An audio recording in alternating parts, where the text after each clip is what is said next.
আসসালামু আলাইকুম রহমতুল্লাহি অবরাকাতু। সুপ্রিয় দর্শক, কাছে দূরে দেশে বিদেশে যে যেখান থেকে আমাদেরকে দেখছেন, আন্তরিক মোবারকবাদ জানিয়ে শুরু করছি ৭১ টিভির বিশেষ ইসলামিক আয়োজন স্যাভলন হ্যান্ডওয়াশ নিবেদিত আরবের পথে অনুষ্ঠানের আজকের পর্বে, powered by Shinex floor cleaner. প্রিয় দর্শক, আমরা আজকে আপনাদেরকে যেখানে নিয়ে যাচ্ছি, মক্কার মসজিদে হারামের পাশে মক্কার ক্লক টাওয়ারের উপরে অবস্থিত ক্লক মিউজিয়াম দেখাতে। আপনারা জানেন, মুসলিম সভ্যতার নিদর্শন ক্লক টাওয়ার। বাইতুল্লাহ জিয়ারতের জন্য, ওমরা বা হজ্জের জন্য জেদ্দা থেকে মক্কায় যখন হাজী সাহেবরা যান, অনেক দূর থেকেই এই টাওয়ারটি হাজী সাহেবরা দেখতে পান। যখন এই চোখের মধ্যে ক্লক টাওয়ারের আভা ভেসে ওঠে, সমস্ত হাজিরাই বুঝেন যে মক্কাতুল মুকাররমার বাইতুল্লাহ আল মুশাররফা আর বেশি দূরে নয়, অর্থাৎ আমরা কাবার চত্বরের কাছাকাছি চলে আসছি। মুমিন হৃদয়ের মধ্যে আনন্দের ঢেউ বয়ে যায়। ওসমানী শাসকদের কীর্তি ফিরিস্তি বেশ সমৃদ্ধ। বলকান অঞ্চল থেকে মধ্যপ্রাচ্য পর্যন্ত তারা বহু শিল্প স্থাপত্য তৈরি করেছে। কয়েকজন ওসমানী শাসকের অনন্য স্থাপত্য কীর্তির স্বাক্ষর হয়ে আছে তাদের নির্মিত ক্লক টাওয়ারগুলো। শহরের সৌন্দর্য বর্ধনের জন্য সেগুলো নির্মাণ করা হলেও তা বর্তমানে মুসলিম স্থাপত্য শৈলীর নিদর্শন হয়ে উঠেছে। এছাড়াও ২০১১ সালে উদ্বোধনকৃত পবিত্র কাবা ঘরের পার্শ্বে নির্মিত মক্কা রয়্যাল ক্লক টাওয়ারের স্থাপত্য সৌন্দর্যের খ্যাতি বিশ্বময়। এই টাওয়ারের শীর্ষে গড়ে তোলা হয়েছে ১৩০ ফুট আকারের রাজকীয় বাড়ি। ৩০ কিলোমিটার দূর থেকে অনায়াসে ঘড়িটি দেখে সময় নির্ধারণ করা যায়। জানা গেছে, মুসলিম স্থাপত্যের ক্লক টাওয়ার নির্মাণের ধারা শুরু হয় ১৫৭৭ সালে। আনাতোলিয়া, তুরস্কের এশিয়ান অংশ থেকে দামেস্ক পর্যন্ত ওসমানীরা মোট ৬৩টি ক্লক টাওয়ার স্থাপন করেছিল। তবে সুলতান আব্দুল হামিদ দ্বিতীয় সিংহাসনে আরোহণের পর ২৫ বছর পূর্তি উপলক্ষে সর্বাধিক ক্লক টাওয়ার নির্মাণ করেছিলেন। বর্তমানে অধিকাংশ ক্লক টাওয়ারগুলো পরিত্যক্ত। প্রাকৃতিক দুর্যোগে কিছু আবার ক্ষতিগ্রস্ত হয়েছে। কয়েকটি ক্লক টাওয়ারের সংক্ষিপ্ত আলোচনা আমরা তুলে ধরলাম। মক্কার রয়্যাল ক্লক টাওয়ার। বর্তমান পৃথিবীর সবচেয়ে বড় ঘড়ি মক্কা রয়্যাল ক্লক টাওয়ার। সময় নির্ধারণে গ্রিনিচ মান ঘড়ি আগে পৃথিবীর সবচেয়ে বড় ঘড়ি ছিল। মক্কা রয়্যাল ক্লক টাওয়ার এর কারণে গ্রিনিচ মানের দিন গুরুত্ব অনেক কমে এসেছে। পবিত্র কাবা শরীফের কিং আব্দুল আজিজ বা উম্মে হানি গেটের সম্মুখে ৭টি বিশাল টাওয়ারের কমপ্লেক্সের মাঝে মক্কা রয়্যাল ক্লক টাওয়ার তৈরি করা হয়েছে। বিশ্বের সর্ববৃহৎ ঘড়ি মক্কা ঘড়ি এ টাওয়ারের উপরেই বসানো হয়েছে। তুরস্কের রাজধানী ইস্তাম্বুলের ঘড়িটি আয়তনের দিক দিয়ে এতদিন বিশ্বের বৃহত্তম ঘড়ি ছিল, যেটির ডায়াল ছিল ৩৬ মিটার, কিন্তু মক্কার ঘড়ির ডায়াল ৪৩ মিটার।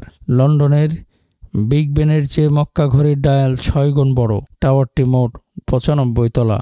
৭ তারকা হোটেল সহ বৃহৎ শপিং মল রয়েছে এই টাওয়ারে। টাওয়ারের উচ্চতা ৬০১ মিটার। ৩০০ কোটি মার্কিন ডলারে নির্মিত চতুর্মুখী ঘড়িটিতে ৯,৮০,০০,০০০ পিস গ্লাস মোজাইক স্থাপন করা হয়েছে। চারিদিকে আরবিতে লেখা আছে আল্লাহু আকবার। প্রিয় দর্শক, আপনারা দেখছেন ৭১ টিভির ভ্রমণ বিষয়ক ইসলামিক আয়োজন স্যাভলন হ্যান্ডওয়াশ নিবেদিত আরবের পথে, powered by Shinex floor cleaner. সময় হয়েছে একটি বিরতিতে যাবার। বিরতির পরে আবারও ফিরছি ইনশাআল্লাহ। প্রিয় দর্শক, বিরতির পরে আবারও সবাইকে সাদর আমন্ত্রণ জানাচ্ছি ৭১ টিভির পবিত্র মাহে রমাদান উপলক্ষে বিশেষ ইসলামিক আয়োজন স্যাভলন হ্যান্ডওয়াশ নিবেদিত আরবের পথে অনুষ্ঠানের আজকের পর্বে, powered by Shinex floor cleaner. ৩০০ কোটি মার্কিন ডলারে নির্মিত চতুর্মুখী ঘড়িটিতে ৯,৮০,০০,০০০ পিস গ্লাস মোজাইক স্থাপন করা হয়েছে। চারিদিকে আরবিতে লেখা আছে আল্লাহু আকবার। ২১,০০০ রঙিন বিজলি বাতির আলোয় তা উদ্ভাসিত হয়ে ওঠে। রাতে ও দিনে ৩০ কিলোমিটার দূর থেকেও স্পষ্ট পড়া যায় আল্লাহর নামের ওপরের দিকে সোনা দিয়ে মোড়ানো ৭৫ ফুট ডায়ামিটারের একটি বাঁকা চাঁদ ৫৯০ মিটার উচ্চতায় স্থাপন করা হয়েছে। বিভিন্ন উপলক্ষে চাঁদ থেকে ১৬টি উজ্জ্বল আলোক রশ্মি আকাশে বিচ্ছুরিত হয়। 10 কিলোমিটার আকাশ জুড়ে আলো ছড়িয়ে পড়ে। সারা রাত প্রায় 20 লাখ এলইডি বাতি আল্লাহর নাম সমুজ্জ্বল করে রাখে। 2004 সালে এটি নির্মাণ কাজ আরম্ভ হয়। 2010 সালের 11 আগস্ট পবিত্র রমজান মাসের প্রথম দিন মক্কা ঘড়ি 3 মাসের জন্য পরীক্ষামূলকভাবে চালু করা হয়। 2011 সালে এটি পূর্ণাঙ্গভাবে মুক্ত করা হয়। ইস্তানবুলের ক্লক টাওয়ার। তুরস্কের প্রাচীন শহর ও পুরনো রাজধানী ইস্তানবুলে 3টি ক্লক টাওয়ার রয়েছে। সবচেয়ে বিখ্যাত হল ইলদিজ ক্লক টাওয়ার। 890 খ্রিস্টাব্দে সুলতান আব্দুল হামিদের নির্দেশে এর নির্মাণ কাজ শুরু হয়ে 1895 খ্রিস্টাব্দে শেষ হয়। 27 ফুট উচ্চতার টাওয়ারটির একপাশে ভূমধ্যসাগর রয়েছে। টাওয়ারের চতুর্থ তলায় ঘড়িটি স্থাপন করা হয়েছে। এছাড়াও আলবেনিয়ার clock tower, Bulgaria clock tower, Macedonia clock tower, Kosovo clock, Beirut এবং ত্রিপলি ক্লক টাওয়ার, লেবাননের রাজধানী বৈরুতেও একটি ক্লক টাওয়ার রয়েছে।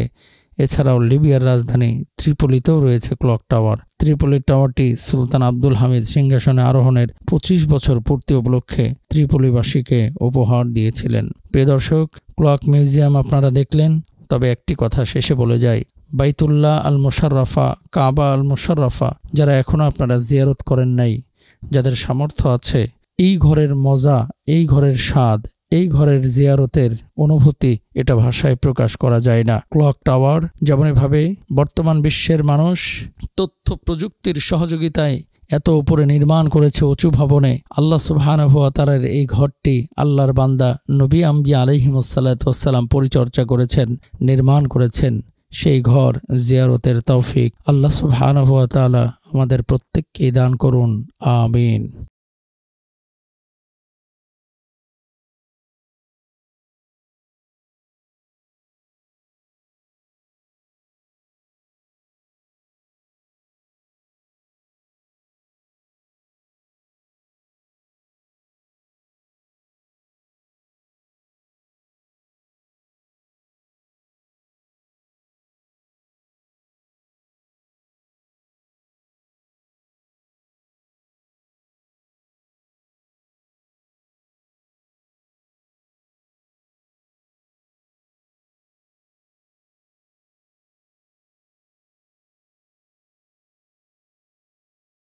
প্রিয় দর্শক, আজ অনুষ্ঠানের একেবারেই শেষ প্রান্তে চলে এসেছি। আপনারা দেখছিলেন আপনাদের প্রিয় অনুষ্ঠান স্যাভলন হ্যান্ডওয়াশ নিবেদিত আরবের পথে, powered by Shinex floor cleaner. আজ বিদায় নিচ্ছি, আগামীকাল ইনশাআল্লাহ নতুন পর্বে আবারও দেখা হবে। আল্লাহ হাফেজ, আসসালামু আলাইকুম ওয়া রাহমাতুল্লাহ।